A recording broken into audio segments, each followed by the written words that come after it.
afternoon slate. We have a very exciting presentation for you from Seth Price and Blue Shark. They're going to talk about marketing. It's going to be riveting.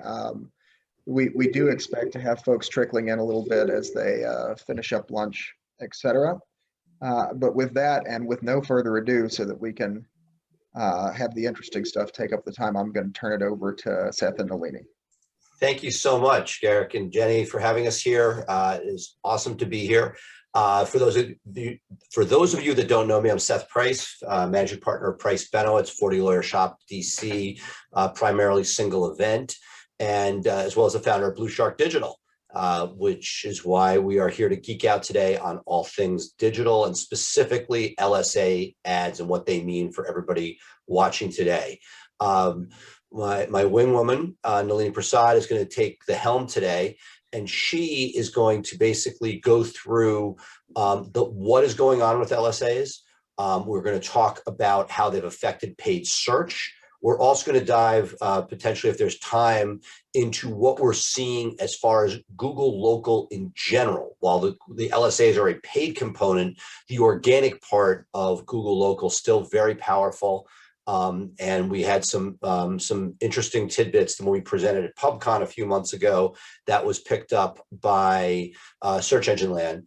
And so we'll go through all of that. We'd like this to be interactive. So anybody who has questions as we go, please chat them to us so that we can incorporate them. We'll also have time for Q&A at the end. But I find it really helpful in that when we talk to you generally, about what we do, that if we can keep you along during that journey, it's great. So Nalini, I'm going to pass to you. I mean, we could talk, we want to sort of give the lay of the land of where things stand today, but I think there's a lot of nuances that everybody here is talking about local service ads and trying to figure out not just how to get them, many people here already are using them, but how to make sure that you're maximizing value there. And for those of you that aren't quite with them yet, this will be a great primer of what to bring back to your team.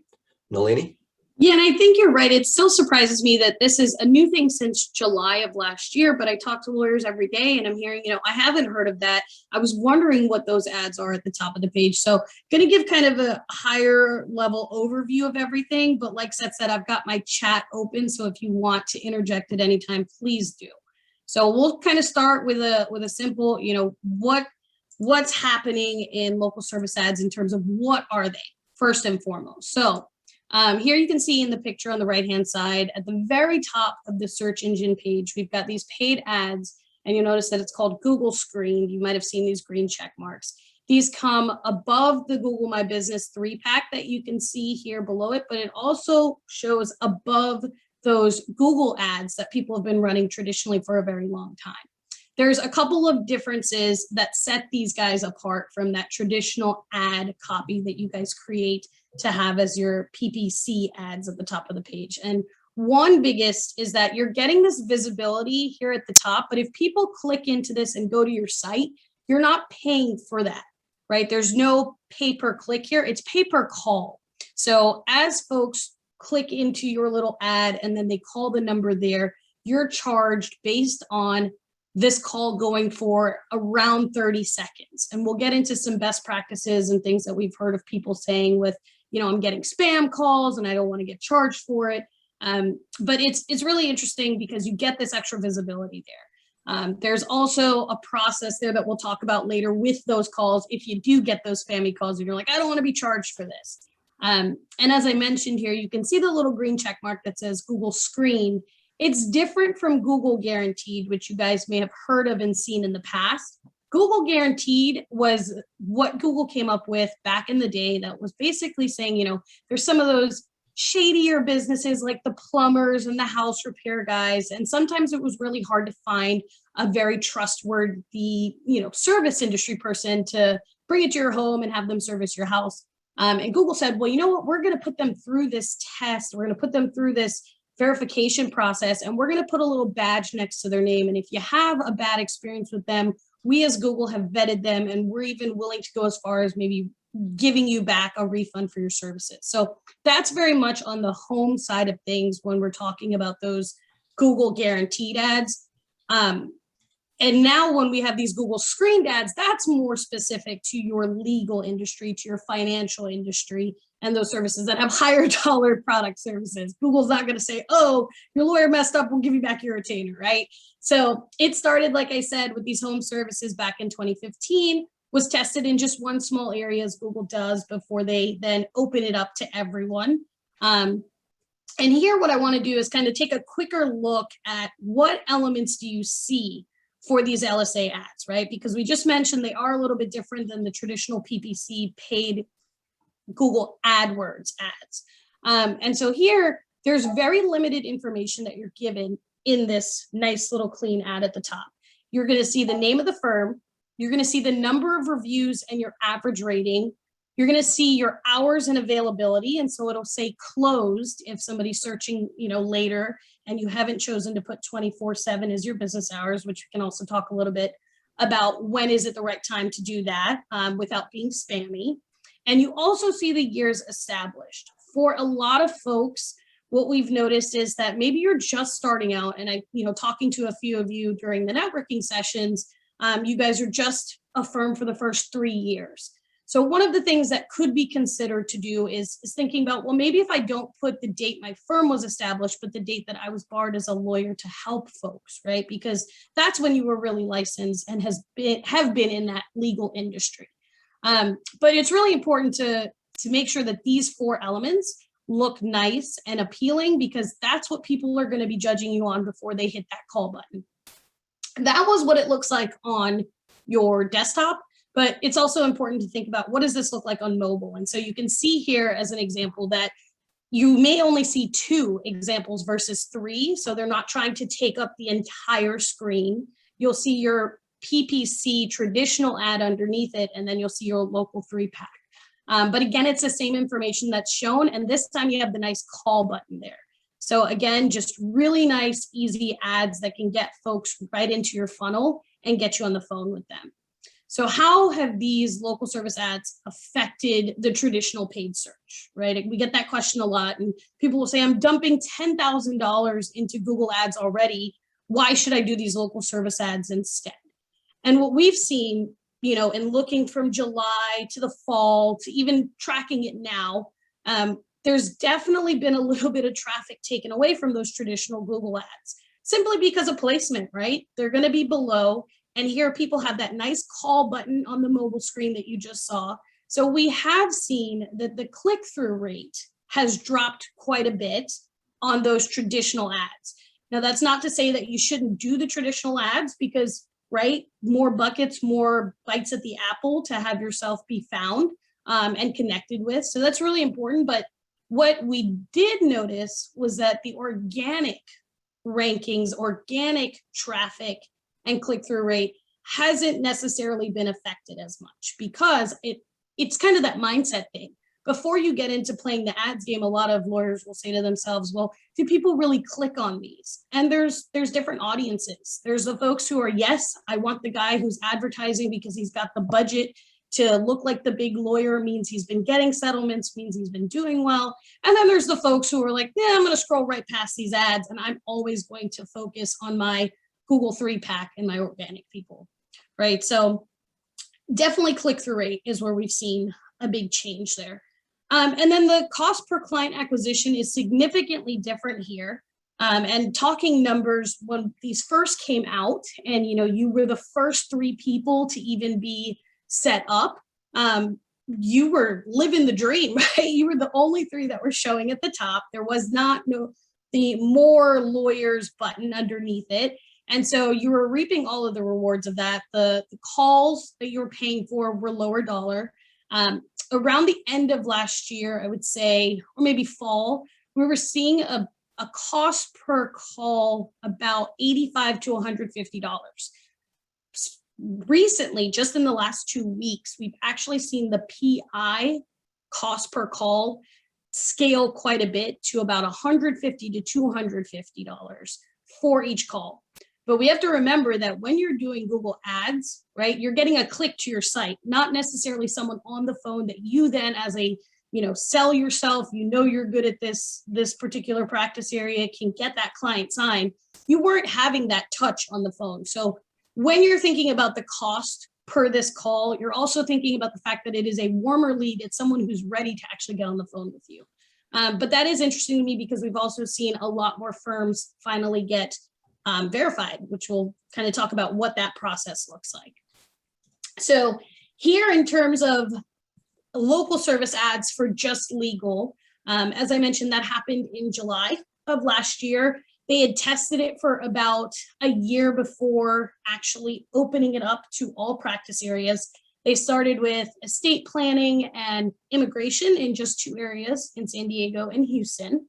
And they were able to kind of test how the consumers were engaging with it, what the cost should be. And then once they opened it up to everybody in July, we started to slowly see everyone look more into this and figure out, how can I become Google Screen?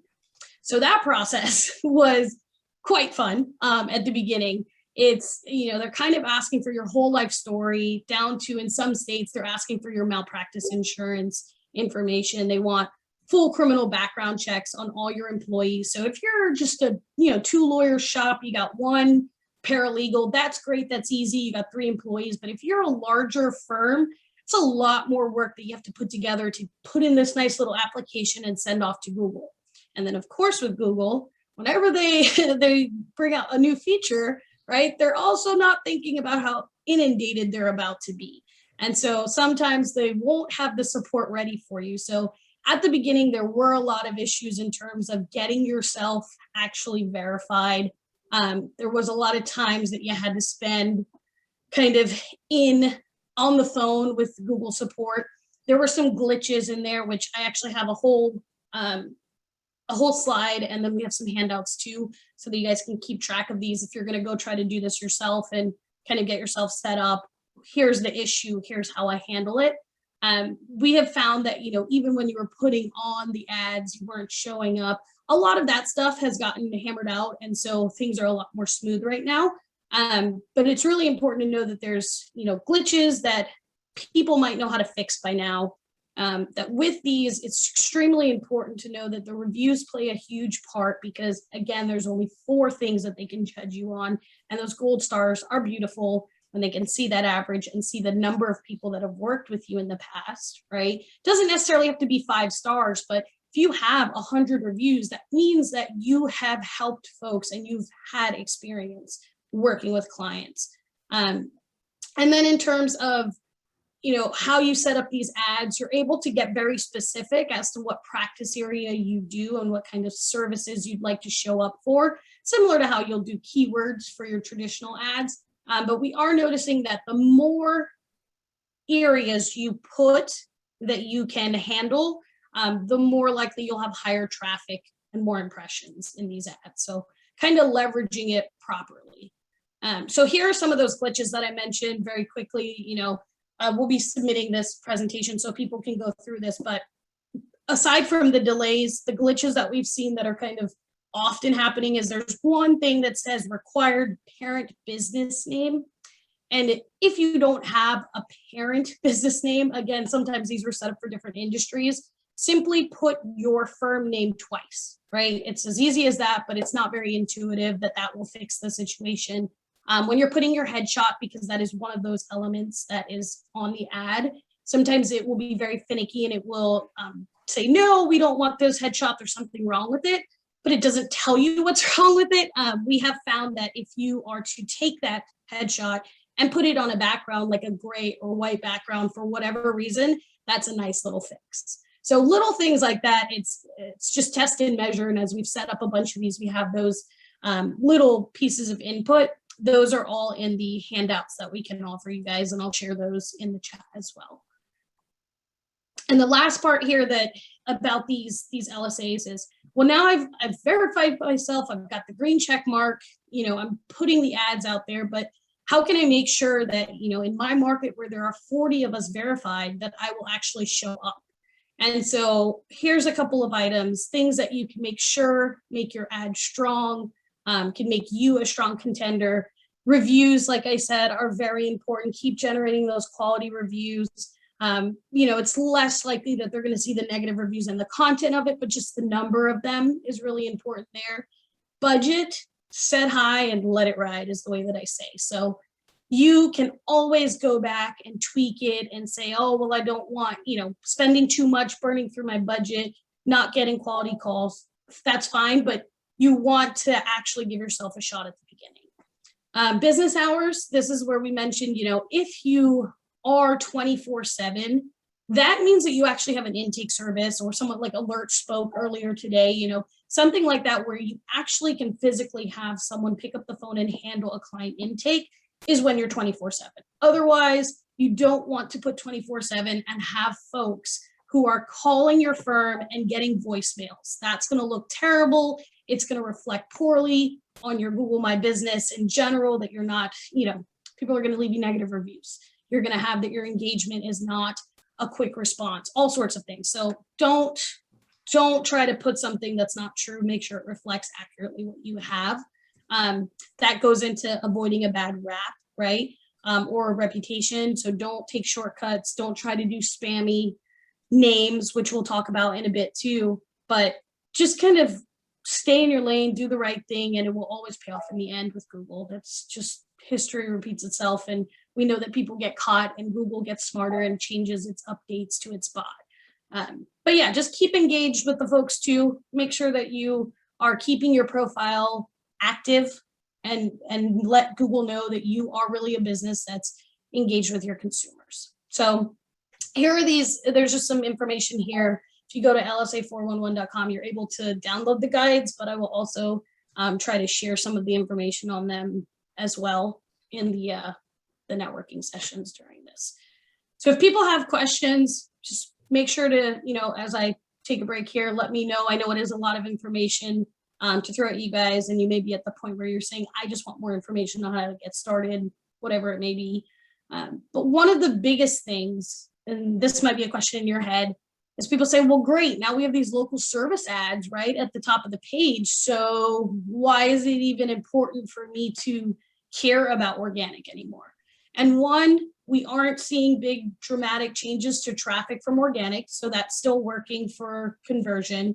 But two, a lot of how you're going to rank in the local service ads and the information that's tied into your ad comes from your Google My Business, right? So it's important that you still keep getting those reviews. It's important that you still fill out all those fields, and that you keep everything updated, and that you're focusing on your local strength. Your ability to rank in the local 3-pack can only help with your making sure that that money you're spending is being leveraged properly. With local, there's a lot of mystery that people are like, well, I don't understand. I have a Google My Business, but I can't figure out why I'm not showing here, or I am showing here. At the end of the day, Google is continuously changing and making a better consumer experience by providing the 3 answers that are going to be the most convenient. And what that means for us in the past couple of years is proximity. So Google is really focusing on, who is near me? And I always use the pizza example. People might laugh about that, but if I'm, out somewhere and I just type in best pizza, I'm not going to type in the city name that I'm standing in. I'm just typing in the service I'm looking for, which is the way that most people are searching nowadays. They're not going to say, I need a personal injury lawyer in Los Angeles, right? They're going to say, Dad's got a neck injury. Can I get a settlement? I've got a crash report. How do I read it? Somebody was texting and driving. Do I have a case? And they're not typing in the city, right? But what Google is going to do is figure out who makes the pizza and who makes it closest to that searcher. And those are the results that you're going to get. So by allowing Google to understand that you handle certain aspects of these practice areas, and especially which location you handle these types of cases in, is very important to communicate so that they can choose you for that searcher. So proximity, I think, is the biggest.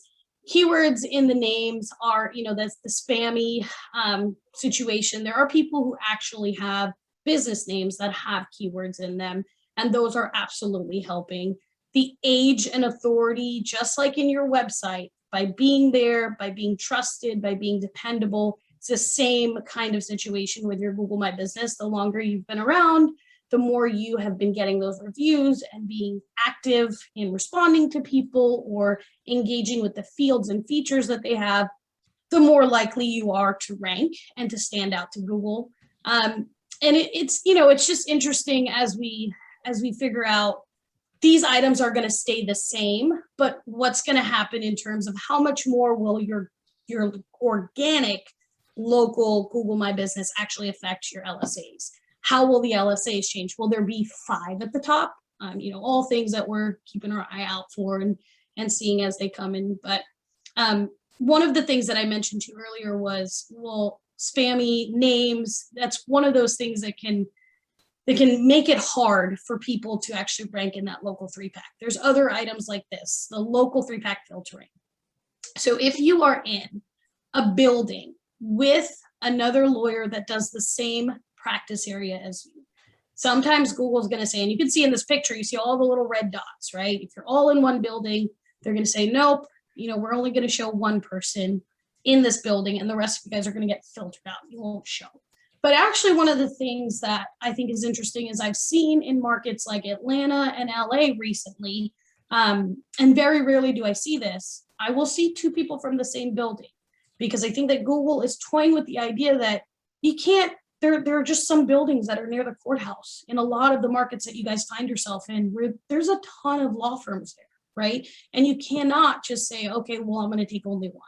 So I think in those bigger markets where Google understands that you are actively trying to optimize your SEO in a very white hat way, they're starting to like loosen the grip a little bit. And I know that Seth may have thoughts on that too, but I've only recently seen this in probably the last couple months, and I don't know if that's a glitch or if that's a trend in the right direction. But it is interesting to know that maybe it's not going to be detrimental to you based on where your office location is. This is that other one. It's the spammy names. So it is harder, especially when you have those folks, and some of you may be in those markets where you have somebody spending hundreds of thousands of dollars with PPC. They're well known to Google. They do have a very spammy name, but regardless of how hard you fight to get rid of them from the Google My Business 3-pack, they just won't budge, right? And so there are going to be those players out there for right now that you cannot fight. But in terms of spam fighting, it is something to be aware of, something to do when you have time in your market. If you do have these folks who are clearly John Smith, attorney at law, PLLC, and then all of a sudden on their Google My Business, their best car accident lawyers, Los Angeles, that's clearly a violation. You can always go in there and say, hey, I think their name should be this, flag it, and then it'll change, and that'll quickly kick them out of there, because usually the people who are spamming like that are the ones that don't have anything to back it up either, right? They're just taking a stab at being spammy. So once those things are fixed, and as Google gets better with the spam, you're going to have a better chance of being able to actually rank as a person who's doing all the right things. And then this is just the kind of last thing that we'll have here.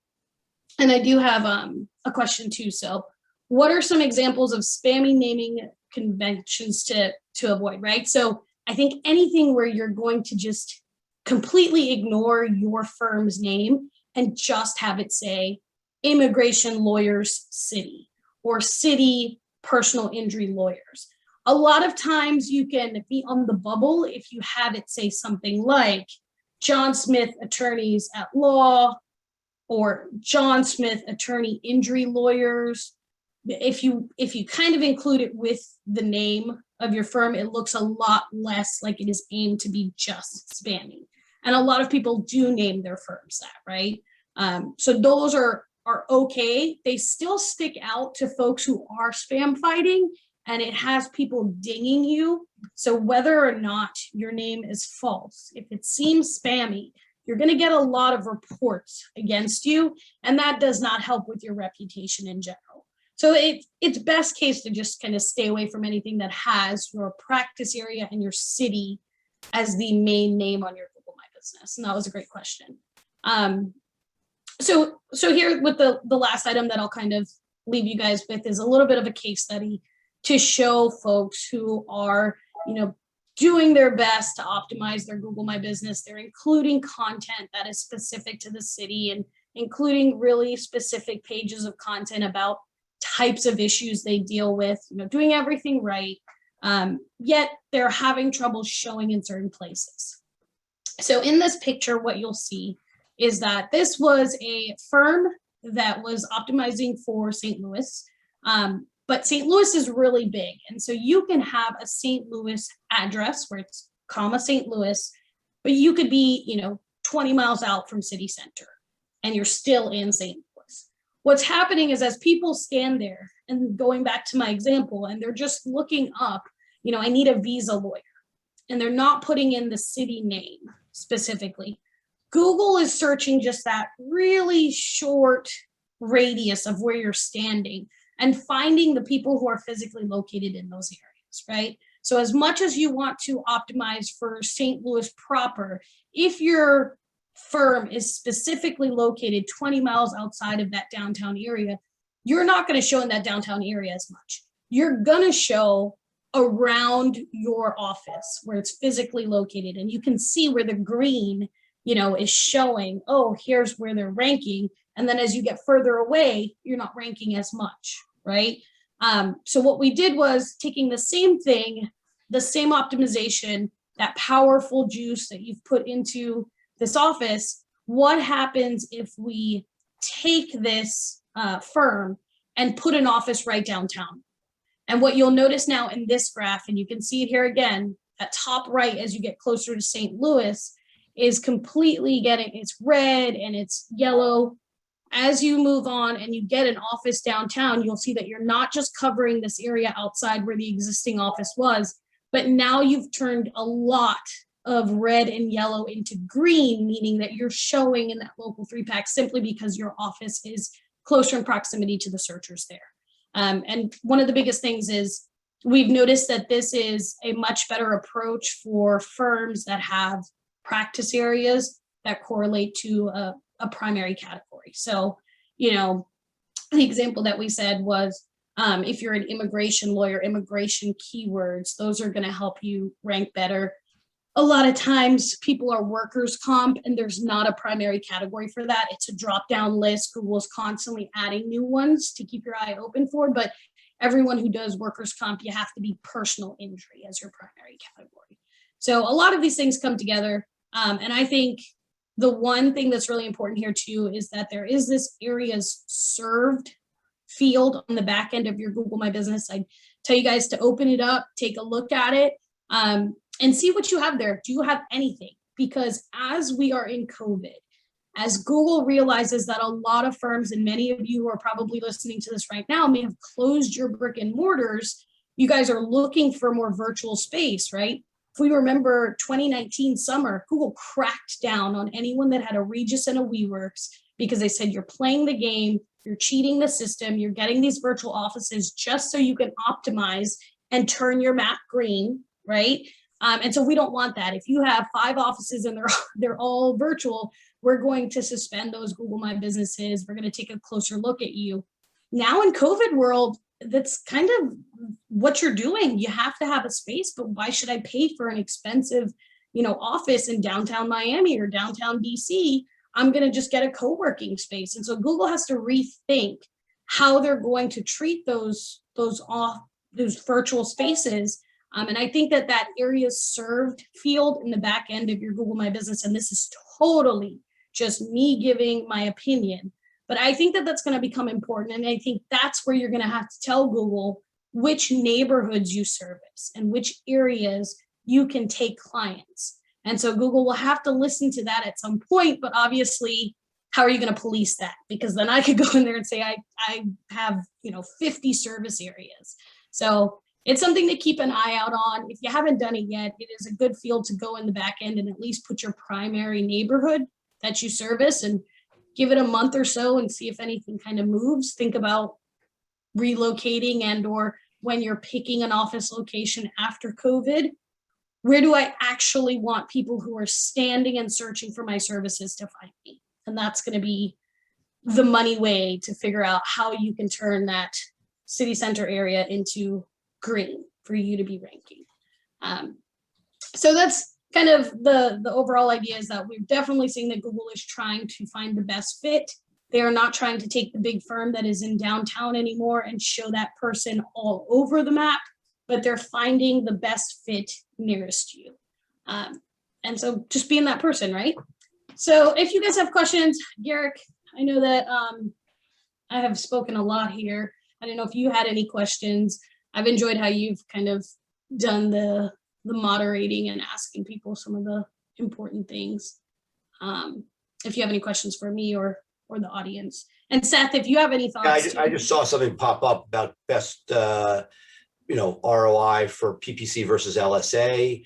As our studies have shown, there's less clicks in the PPC. So for right now, for many people, we're seeing the LSAs delivering ROI significantly better. But that said, it needs to be tested because it's cheap. It's a cheap call considering, but if it's crap, if you're in a fee for service area versus most people on this call are doing a contingency, there are people where there's not enough money coming through.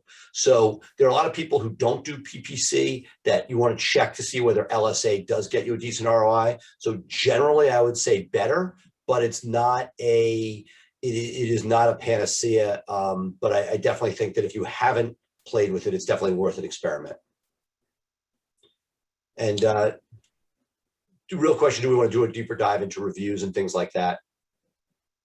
Yeah, we've got some time here too. And so I know that that's always a buzz term, and people have questions on what's, Seth can give you best practices on how he's been able to ask the client. I know a lot of people are often like, I don't know the right way to ask. I don't know the best time to ask. How can I do that to get the right? And I think there's several layers, right? Do you use software? Don't you? There are 4 or 5 major softwares out there you can push stuff in. I'm of mixed minds. If you're not going to do anything, the software is better than nothing. But to me, it's got to become part of culture.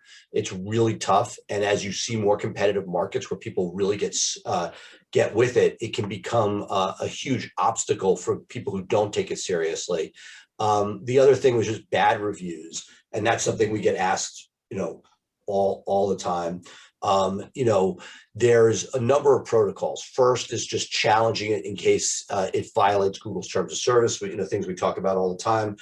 Second is my big wish is to reach out to somebody, figure out who it is, assuming it's not spam, and get a hold of them and see what can you do to make it better.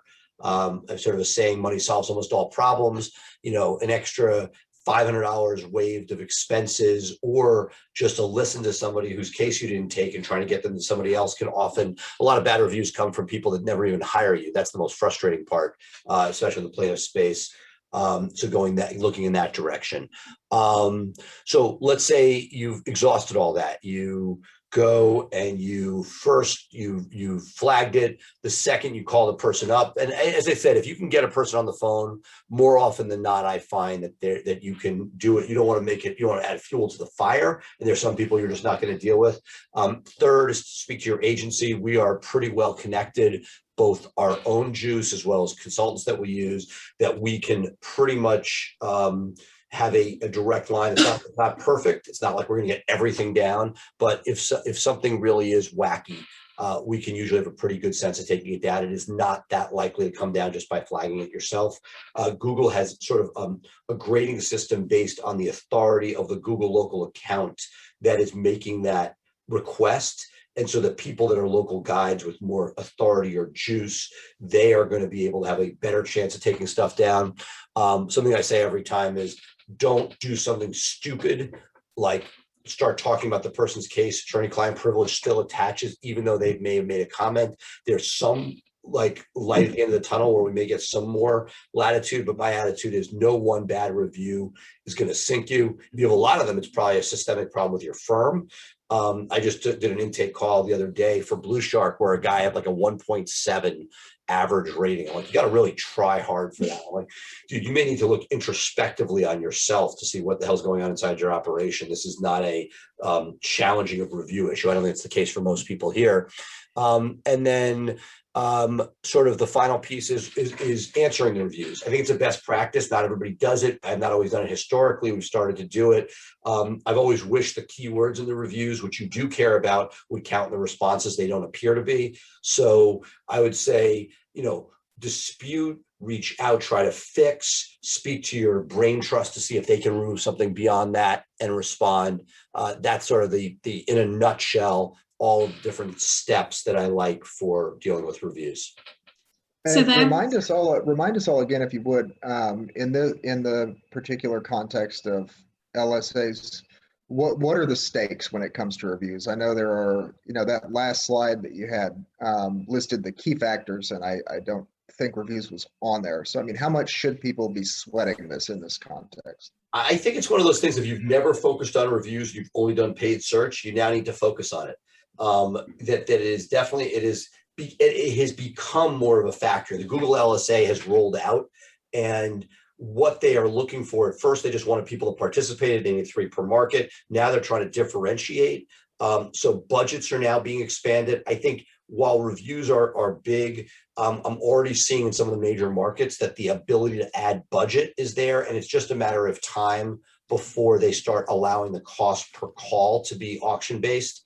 That has not happened yet for the most part. It will be happening, I'm no doubt, over time. So you know what? It is time to start sweating them, to making sure, like, you don't necessarily have to have the most in the market, but having a nice array of them certainly is a good first step.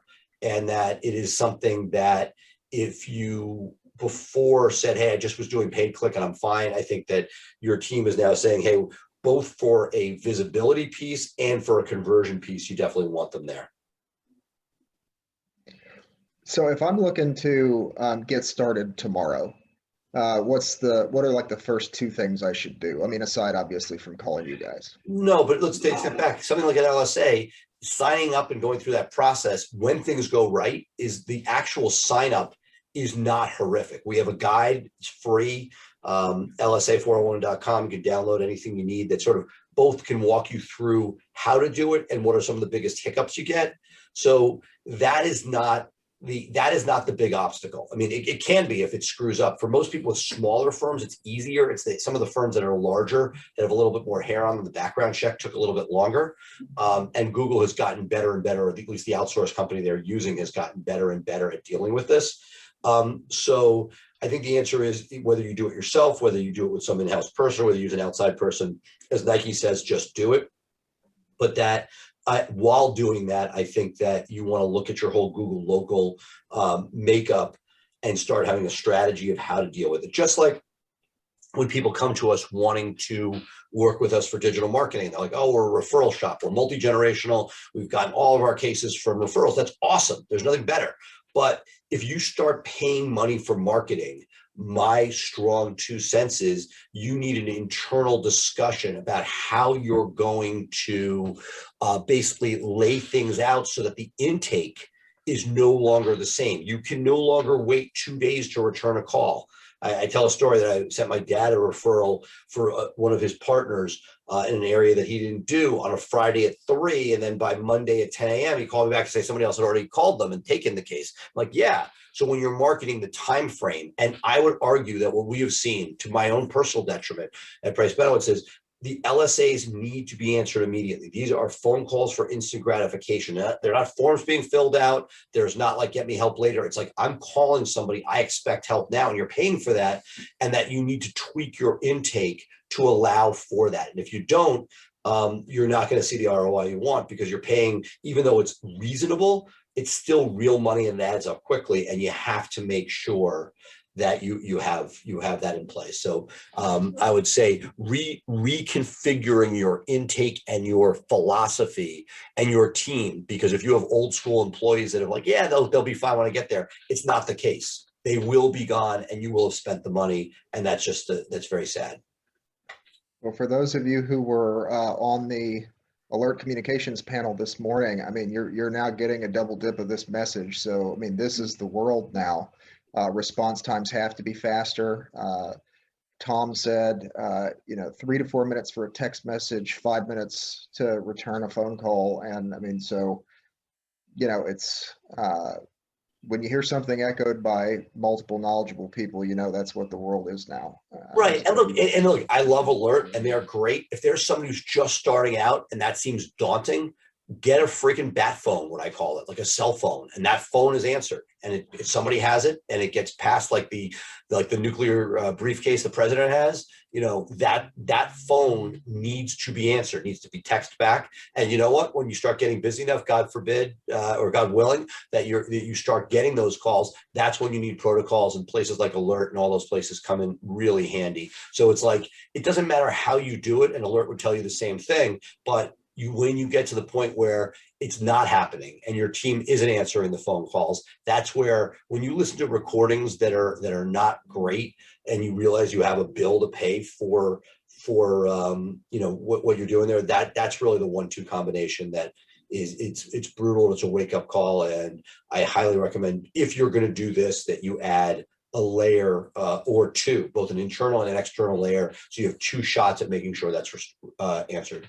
And I think to hit on that too, right, where we say, these are tools that can help you streamline, but Seth keeps saying there's a process. You have to think about it internally, right? One of the things I mentioned was that you get charged for that call once you've been on there for 30 seconds. So if you're going to have an intake service or something like that, you want to make sure that you're not just having your voicemail come on, because you're going to get charged, because that voicemail just took 20 seconds of time before the person even got there. You didn't even get the name of the lead, right? You didn't get anything, but you have your voicemail that has made that call long enough that Google's going to charge you for it. And that person's upset because they got a voicemail. They're not going to. Right. So the voicemail, but let's say, God forbid, let's say you're in that position. It goes to the bat phone, and the bat, like I was so paranoid, I had the bat phone rolling over to the answering service. But let's say it goes to the phone. Your next job is caller ID, calling that person right back. Like, that's the key. That's the bat phone. The bat phone is instant gratification. People are calling. They expect it. As Gary, as you were saying, the key is, can you give instant gratification to somebody? And if you can't, you shouldn't be paying for the marketing, and you should stay with the referral practice. And that's why I almost feel like it's an intervention sometimes between like a multi-generational practice, where the newer generation wants, the older one doesn't, until people come to grips with the fact that it's not the same. It's a whole different ball game that you really, you want to be careful. And look, for those of you that know me or don't know me, my cell's up there. Feel free to text me. I love geeking out on this stuff. I'll text you back with any thoughts. Or if you want to sort of go through sort of scenarios of what might work for you. This stuff, I'm very passionate about it. I get it, and I live it every day. I just, truth be told, our volume spiked with the LSAs, and I looked and I saw some LSAs not getting answered, and I freaked out because I was paying for it and I wasn't getting that ROI. And, we're not doing this for our health. We're doing it to make money. And if you don't, it's a juggling act. You got to get the marketing right, but then you need to get the intake right. And then obviously you have to get the substance right so that you don't get the bad reviews on the other end. So, the door is open. I'm always, for those in this community, know many of you, but for those that don't, really feel free, whether you want to do it by text or through social anytime. The one thing too, that, as you just mentioned, a lot of people don't prefer to pick up the phone, but they're happy to send a Facebook message or a text message, right? But one thing that I didn't talk about is, if you're like, this is way too overwhelming, I'm not going to have the bath phone, I'm not going to be available all those times in small operations, there is the LSA's messaging that can be played with. And the messaging is kind of newer. It's an option where it's not getting called or getting cost per call, but cost per message. And it is about half the cost is what we're seeing generally. Everything varies from location to location, but it is something to look into if that sounds like easier to dip your toes in as well. All right, well, we've got a couple more minutes if there are other questions from the crowd that's here. Thanks to both of you for an absolutely fascinating talk. I know I learned a lot, and we will, with gratitude, make the slides available on our conference website so that people can swing by later on, download those, and get in touch to sort of run through, Seth, like you said, run through scenarios and see what's going to be a good fit, et cetera. Yeah, and look, I just tell everybody, like, it's one of those things, best time to plant a tree is yesterday. Second best time is today. The good news about LSAs and paid ads in general is you can turn them off and on. But Google's smart. The ROI is restricted, and that's why I've always been a big proponent of making sure that you have an organic build out, because the traffic that you can get, every single click is paid for, but once a site is humming, the ROI from the organic, I love, and that's why even in this presentation we pivoted into the local a little bit, making sure people are not just focused on the paid search component, which will get higher and higher with time. And at some point, like for those of you in major markets, if you're in LA, the cost per click is probably cost you more than the cost of producing of your fee on that case. And you have to wait for like a 5-star case in order to actually see an ROI. That's going to happen, so that anything you can do that starts focusing on some of the things that we didn't really focus on today, but always espouse in all of our talks, which is content, links, and really building out authority on the website itself. I think all of that over time still pays huge dividends.